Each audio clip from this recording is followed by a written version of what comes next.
Hi, this is Keith McCauley from Commanded Creation, and this video is going to be about my crazy good art skills. I'm just joking. This is part of the Revolutionists series. This is going to be a one-part of a four-part series of videos I'm going to be sending you. So make sure you look at your inbox, because there's going to be a lot of great content that we'll go through. But today's topic is going to be specifically about wealth and what it actually means. Now, my favorite quote about wealth that I've heard so far has been from one of my favorite authors, Henry David Thoreau. Thoreau writes, "Wealth is the ability to fully experience life." And I'll go into this in a little bit more detail, but what it means to me is that unless you have a certain amount of wealth, you're never going to be able to fully appreciate and experience your life, what it could be. You with wealth, in other words.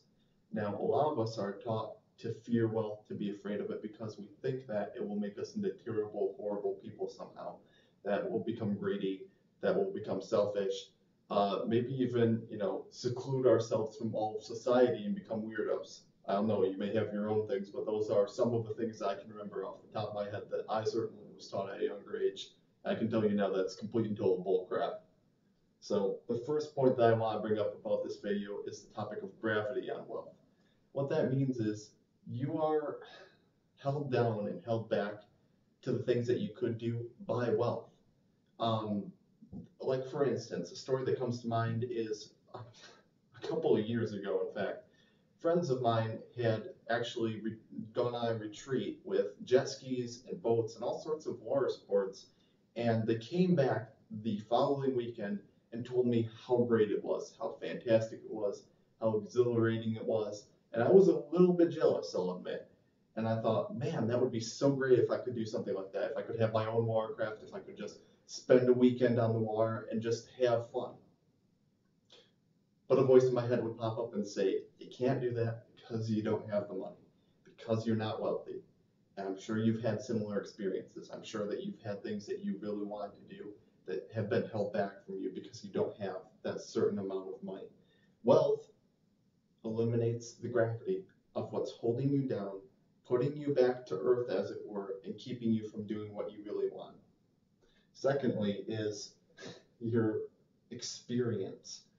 For instance, did you know that it costs upwards of 100 grand just to take a trip to Everest, with the guides, with the equipment, supplies, travel, everything in total could be upwards of 100 grand plus, just for one experience, for one time going to Everest. And you may not even be able to, because I've had stories that people have told me where, you get everything ready, you make the preparations, you get there, and the weather's horribly bad, and God knows that there's so many bodies frozen up there of people who insisted that they were going to make it. And some of them did, and some of them didn't. So I don't know if you're one of the people who would just be able to go headlong and go up that mountain when it's in bad weather condition. But I would rather have the wealth to go when the weather is good, or when I think it's good, get there, and it turns out that I can't go up there because the weather's horribly bad, and I can afford to come another time. So it really affects what you're able to experience. It affects what you're able to do. I think that we all strive to gain these experiences, that we don't necessarily want a physical sports car, for instance. We want the experience that comes with that, the ability to feel that kind of power behind that engine, and all of those different things, whether it's something like that or it's something different for you. But that's just the instance of a car. Like for instance, a house that might make you feel more peaceful. It might make you feel more relaxed, whatever the thing is for you. But these things, these physical things, the reason why we adore them so much is because of the experience that they give us. And unless you have a certain amount of wealth, like what I've been saying this whole time, you're only going to experience the lesser good of things that this world has to offer. Thirdly and lastly, your influence is restricted by how much wealth you have. Wealth allows you to change and influence other people in ways that you couldn't even begin to imagine. And I'm sure that, like me, you've heard many stories of all of the ways that people abuse wealth, how they manipulate governments, how they manipulate people, ideas, philosophy. I could go on and on and on. But I can tell you, for every bad story, there's a good one that the media is not portraying to you. And I think that we've been lied to a lot of the time and shown all of the ways that wealth can turn a person into being bad. And that's an entirely different thing, because wealth just further enhances what was already there to begin with. So if you're a selfish person, well, guess what? When you get wealth, you're going to be a wealthy, selfish person unless you treat the horrible disease of being selfish. The problem was never the wealth, it was the person's character that was in question. So that's another story that I'll save for some other time, but that's an important piece that I wanted to mention to you here. Overall, what your influence means is that whatever you want to do to help other people, to inform someone of a cause that you really believe in, or change the world for the better, you're going to have a certain amount of wealth to be able to do that. Make sense? So at the end of these videos, I typically like to give you something that's actionable because I hate hearing a concept and then it just goes with me. I completely and totally forget about it. It's nothing that I can actually use in my life to change anything really. So I always make sure in these kind of videos I'm showing you to include things that you can actually do to start changing your life to be how you want it to be. So first thing that I want you to do is surviving gravity, this gravity that you're put under of survival, having to worry about bills, when you go on vacations, worrying about the things that you're spending, if you can afford them, when you have to get back to work, all these things. I want you to picture what would life be like without gravity? What would you do if wealth was not holding you down, if wealth was not holding you back? Like the story that I relayed to you about my friends that would do the water sports, that's something that I would do, for instance. What would be your thing?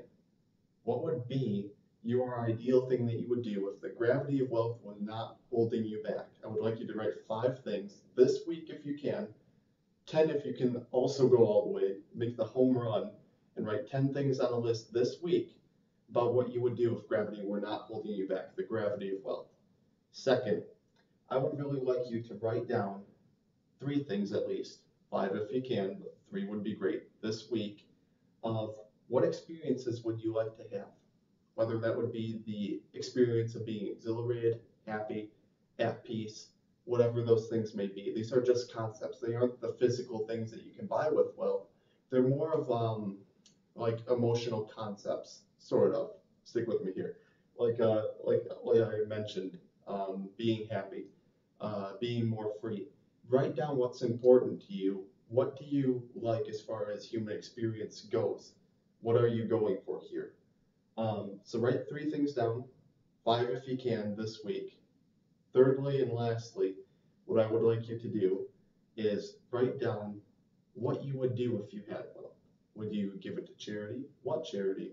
What would you like to do to change the world for the better? How would you like to help people? And I would like you to sit down and really think about this because I know it took me probably a couple hours to really think about what it was that I wanted to do for people, what I wanted to share with people, essential information that's been held back. So those are the 3 things that I would like you to do this week. This was probably a couple of years ago that I actually did this exercise and I wrote these things down and I remembered them and I was aware of what these could do for me and tried to apply them in my life as things came up that were applicable to what I have to show you here. So in the next video, I'll be going over visualizations. And people seem to put very little value behind visualizations. And I think the reason why is because you and I are action takers. We believe in taking massive action to get real results. And the problem with that is what takes place before action? It's thought. Visualization is just thought. It's inspired thought. It's powerful thought to get real results and take massive action. And that's what needs to happen and take place before you can start taking action to change your life to how you want it to. This is Keith signing off. See you in the next video.